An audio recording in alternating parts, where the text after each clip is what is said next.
Hello. As mentioned in the previous video, we shall be dealing with the uncertainty relation between two operators. It's an important and interesting application of commutator algebra, that is to derive the general relation giving the uncertainties product of two operators. Let us say we have two operators A and B, and we wish to obtain the uncertainty relation between them. In particular, we want to give a formal derivation of the Heisenberg uncertainty relations. Now, if we consider these two operators A and B, and we consider the expectation values of them in the normalized state vector psi, then we have the expectation value of A to be equal to this, and the expectation value of B will be represented by this. And now we introduce two new operators, that is del A and del B operator, where del A is the difference from the difference of the expectation value from the given operator A, and del B similarly is the difference of the expectation value of B from the given operator B. Now, if we are to take the square of these operators, so we have del A squared to be equal to A squared minus 2A times of the expectation of A plus the expectation of A squared.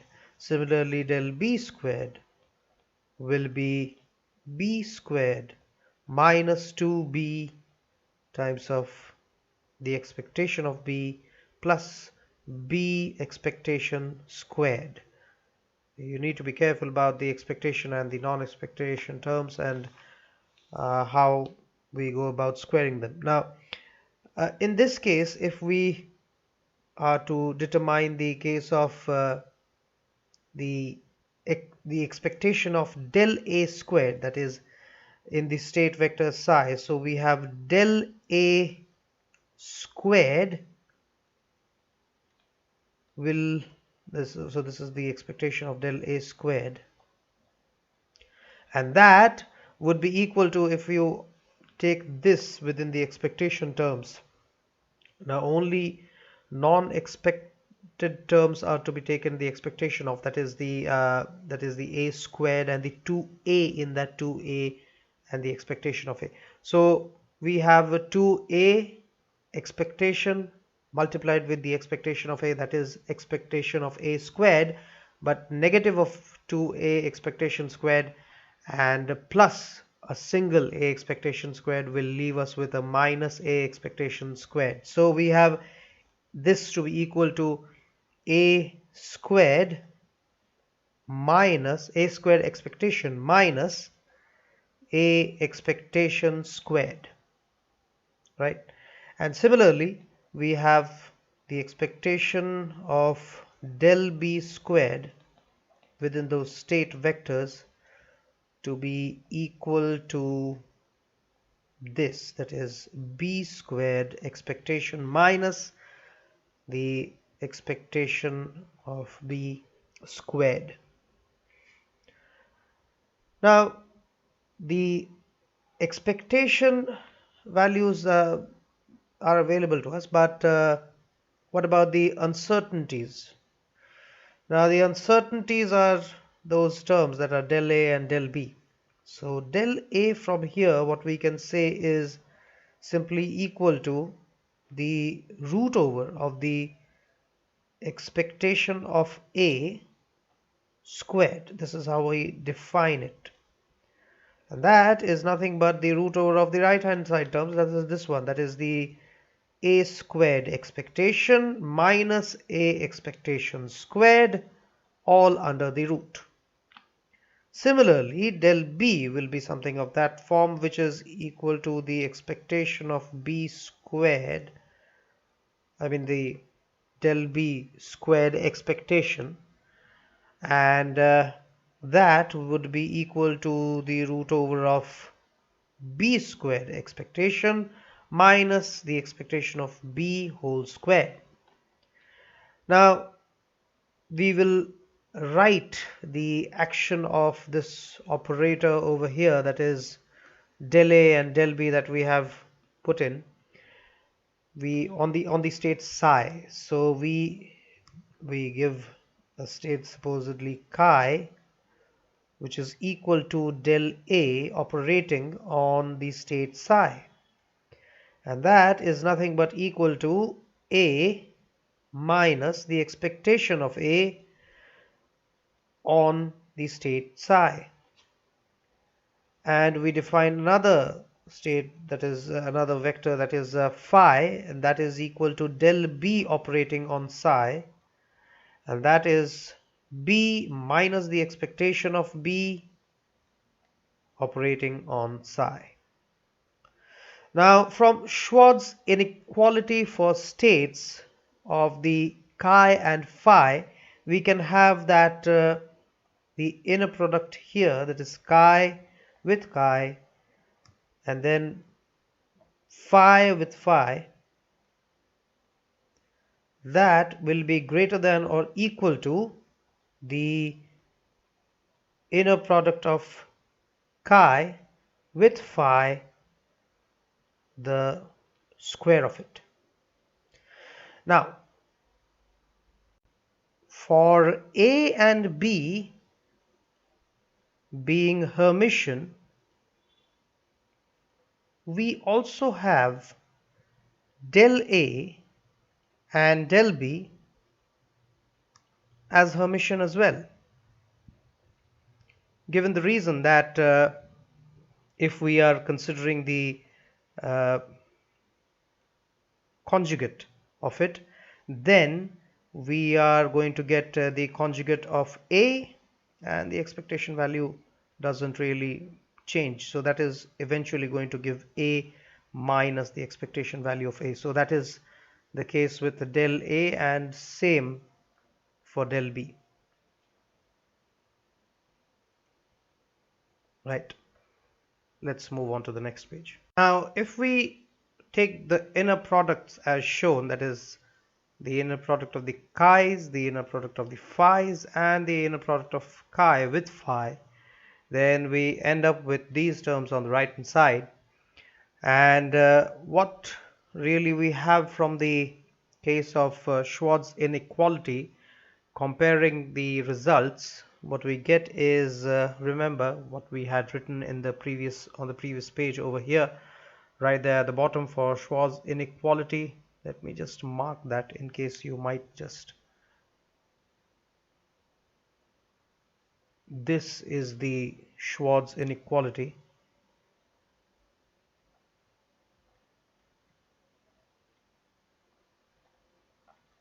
So what we get from that, if we apply these values that we have obtained, chi, the inner product of chi and phi on the left hand side, so what we get is simply the expectation value, that's the expectation value of A squared multiplied to the expectation value of B squared, and that is going to be greater than or equal to the expectation value of del A with a del B whole square. Now in the last term, del A and del B of the equation, that can be written as something like this. Remember, del A and del B, the product, is equal to half of the commutation of A with B, del A with del B, plus half of the anti-commutation of del A with del B. We know that from the properties that we have learned so far, and from that what we get to know is that and as for this commutation relation of these delta terms, we have, if you put those values over there, that is del A is equal to A minus the expectation value of A, and del B is b minus the expectation value of b, what you're going to get is, with all the terms when they are operated upon, you simply get a and b and its commutation relation. As for the second term, it remains as the anti-commutation of a and b. Now, as we are considering the expectation value of the Hermitian operators is real, and the expectation value of anti-Hermitian operator is imaginary, we have already done that, then the expectation value of this particular thing, that is the left hand side, that is a del a times of del b, well, that is going to yield del a times of del b. The expectation value is going to be, and the square of it is going to yield 1 over 2 the expectation value of the commutation, not the inner expectation is to be neglected over here. So the commutation of a and b, the expectation of that, and the square of it, and then plus 1 over 4 of this term, that is the expectation of the anti-commutation of a with b, and the square of all of that. So since the last term is a positive real number, we can infer from this that del a times of del b, the expectation of that and the square of that, is going to be greater than or equal to 1 over 4 of the square of the expectation of the commutation of a with b. And so if we compare this thing, that is, this thing was on the right hand side over here, and we put that over there, so what we are going to get is that the product of the expectation values of del a squared and del b squared is going to be greater than or equal to 1 over 4 times of this value that we have just obtained, that is the square of the expectation of the commutation of a with b.